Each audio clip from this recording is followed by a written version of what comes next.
আসসালামু আলাইকুম। বাকি 25 চূড়ান্ত সহজ সাজেশন বাংলা দ্বিতীয় পত্র বিষয় কোড 135।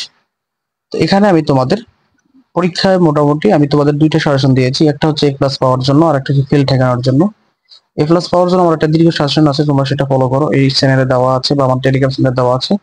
আর তোমরা যারা শুধুমাত্র ফেল ঠেকাতে চাও, হ্যাঁ, সারা জীবন পড়াশোনা করো না, এবং পরীক্ষার এক রাত্রে পড়ে মোটামুটি তুমি যাতে 33 থেকে উপরে পাও, 50 বা তার পাশে আশেপাশে পাও, তোমাদের জন্য এই সাজেশনটা, ঠিক আছে?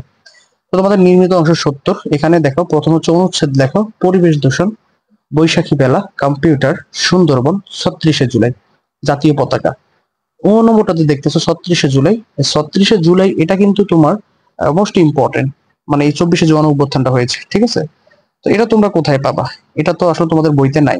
এই জন্য আমি আমাদের ফেসবুক যে গ্রুপটা আছে, নতুন গ্রুপ, ইফতা অনলাইন মাদ্রাসা নামে, ইফতা আমাদের চ্যানেলের যে নামটা আর কি, এই নামটা দিয়ে তোমরা ফেসবুকে সার্চ দিও, একটা নতুন গ্রুপ চলে আসবে, প্রায় 500 মেম্বার আছে সম্ভবত। এখানে আমি এটা লিখে দিব যাতে করে তোমরা সেখান থেকে মুখস্থ করে নিতে পারো, মনে থাকবে। 36শে জুলাই এটা আলেমের যারা পরীক্ষার্থী তাদের জন্য মোস্ট ইম্পর্টেন্ট। এই আমি তোমাদের অনুচ্ছেদ এখানে প্রায় 6টা দিয়েছি, এখান থেকে আশা করি একটা কমন পড়ে যাবে। আর তোমরা এগুলো এক নজর দেখে যাবা, যারা মেধাবী তারা তো বড় সাজনটা পড়ছই, তারপরে সকালবেলা ফজরের নামাজের পরে এক নজর দেখে যাবা। এই হচ্ছে তোমাদের অনুচ্ছেদ লেখো, হ্যাঁ। তো অনুচ্ছেদ লেখো এটা। তারপরে আসো যে অনুচ্ছেদের পরে তোমাদের নির্মিত অংশ 6টা অংশ থাকে: অনুচ্ছেদ, ভাব সম্প্রসারণ, সারমর্ম।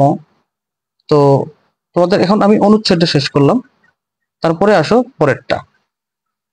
পরেরটা হচ্ছে তোমাদের সারমর্ম, সারমর্ম এবং সারাংশ।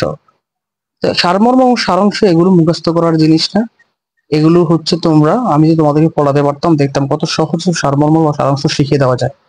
তোমরা ক নম্বর দেখতেছো এখানে, বিদ্যা মানুষের মূল্যবান সম্পদ, সে বিষয়ে ড্যাশ ড্যাশ।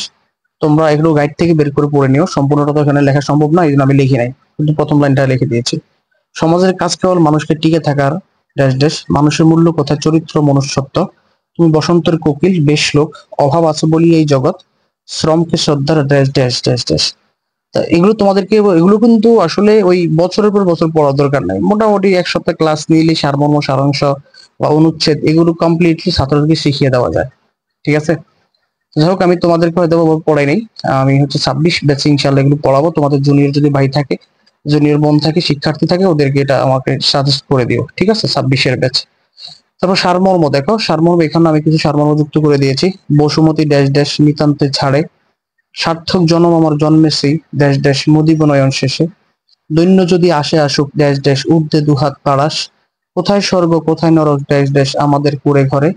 ও নম্বর হচ্ছে অরানবীন ড্যাশ ড্যাশ রে আমার কাছা, চ নম্বর হচ্ছে ধন্য আশা কুহকিনী ড্যাশ ড্যাশ অর্বাচীন নারে নরে। তো এই হচ্ছে তোমাদের সারাংশ, সারমর্ম। তো এগুলো তোমরা পড়বা, এবং আমি বারবার বলছি, তোমরা হয়তো অনেকে কমেন্ট করো যে ভাইয়া কত মার্ক কমেন্ট হবে, এটা আমি ভিডিওতে বলে দিই, ভিডিও না দেখি তো তুমি কমেন্ট করে বসো। ভাব সম্প্রসারণ, দুর্নীতি যাত্রী জীবনের সকল অন্তরায়, স্বাধীনতা অর্জনের সেই রক্ষা করা কঠিন, ক্ষুধার রাজ্যে পৃথিবী গদ্যময়, পূর্ণিমার চাঁদ যেন ঝলসানো রুটি। এটা মানে সুকান্তের লেখা, হ্যাঁ। তারপরে দেখো, ঘ, যে নদী হারায় স্রোত চলিতে না পারে ড্যাশ ড্যাশ জীর্ণ লোকাচার, অন্যায় যে করে ড্যাশ ড্যাশ তারে তৃণ সমদহে। চ, বিদ্যার সাথে সম্পর্কহীন জীবন অন্ধ, এবং জীবনের সাথে সম্পর্কহীন বিদ্যা পঙ্গু। এইগুলো এগুলো মোস্ট ইম্পর্টেন্ট, এখান থেকে তোমাদের কমন আসতে পারে, তোমরা এগুলো পড়ে নেবে এক নজর, অন্তত পক্ষে এক নজর দেখে যাও, যাতে পরীক্ষা আসলে লিখে আসতে পারো, হ্যাঁ। আর পরীক্ষার খাতা খালি রাখা একদম যাবে না। এবার আসো 4, চিঠিপত্র ও আবেদনপত্র এবং প্রতিবেদন। দেখো, চিঠিপত্র, আবেদনপত্র, প্রতিবেদন, এগুলো ভাই দশম শ্রেণীতে আসা, এগুলো আর শেখার কিছু নেই, সারা জীবন পড়ে আসছো, ষষ্ঠ, সপ্তম, অষ্টম, নবম, দশমে। তো এগুলো এখন কি করবা?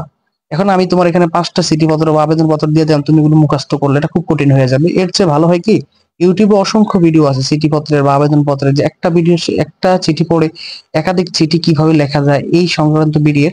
তোমরা হচ্ছে এমন একটা 5টা চিঠি মুখস্থ না করে এমন একটা ভিডিও দেখো, দেখলে দেখবে যে তুমি সারা জীবনের জন্য চিঠিপত্র, আবেদনপত্র মুখস্থ মানে তুমি শিখে ফেলছো।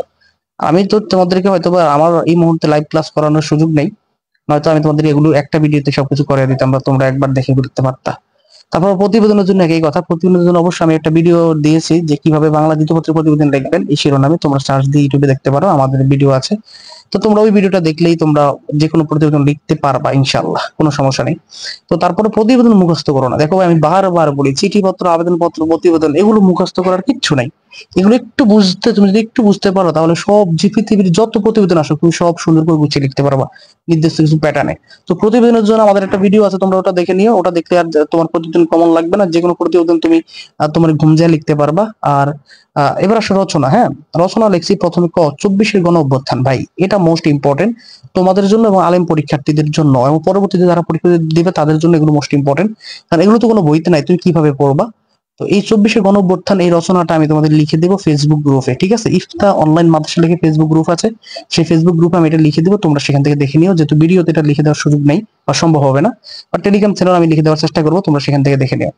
বাংলাদেশের প্রাকৃতিক দুর্যোগ ও তার প্রতিকার, সময়ানুবর্তিতা, মাদকাসক্তি ও তার প্রতিকার, কৃষিকাজে বিজ্ঞান, এগুলো মোস্ট ইম্পর্টেন্ট। এখান থেকে তোমরা পড়বা, ঠিক আছে? কমন পড়বে ইনশাআল্লাহ।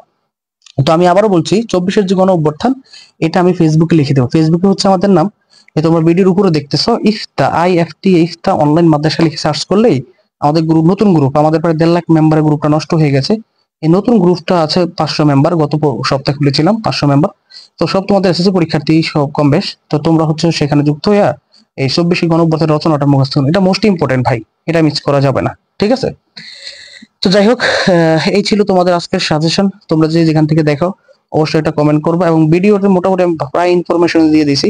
তো তোমরা এটা একটু ফলো করো। আর তোমরা অনেকে চাও যে ভাই একদম সরাসরি প্রশ্ন দেওয়ার সুযোগ নাই ভাই। সরাসরি প্রশ্ন দিলে তো আমি একটা কালপ্রিট হয়ে যাবো। আমি সরাসরি প্রশ্ন দিতে গেলে এটা তো আমার অন্যায়, ঠিক না? এই অন্যায় তো আমি করতে পারি না টিচার হয়ে। তো এই জন্য তোমরা এই ভিডিওগুলো দেখবা, আর কে কোন জায়গা থেকে একটা কমেন্ট করে জানাবা। আর অবশ্যই অবশ্যই যে এই সাজেশন থেকে তোমরা 33 থেকে 50 মার্ক কমন পাবা, এর বেশি এখান থেকে আশা করবা না। আর বিস্তারিত জানতে হলে আমার বড় বিস্তারিত সাজেশনটা দেখবা, ঠিক আছে? তো যাই হোক, এই হচ্ছে আজকের কথা। সবাই ভালো থাকবা, দোয়া করবা। আর অবশ্যই অবশ্যই আমি তোমাদের পরবর্তী সাজেশন দেবো, একটু অপেক্ষা করবা। সবাই দোয়া করবা। ফি আমানিল্লাহ।